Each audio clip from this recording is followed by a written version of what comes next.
aga enne seda me tahaksime üheskoos veel mõned asjad teha ja üks nendest on siis issanda surma mälestamine ja leivamurdmine.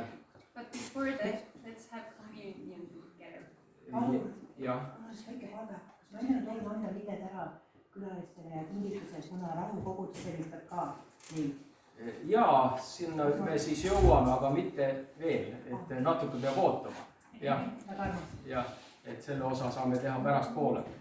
Ma loen alguses meile ka Jumala sõna ja teen seda kirjast, Pauluse kirjast siis korintlastele. Ja 11. peatükk ja loen siit siis alates 23. salmist. Sest mina olen issandalt saanud selle, mis ma teilegi olen andnud. Et issand Jeesus sel ööl, mil ta ära anti, võttis leiva ja tänas ja murdis ning ütles, see on minu ihu, mis teie eest antakse. Seda tehke minu mälestuseks. Samuti ta võttis ka karika pärast söömaaega ning ütles, see karikas on uus leping minu veres.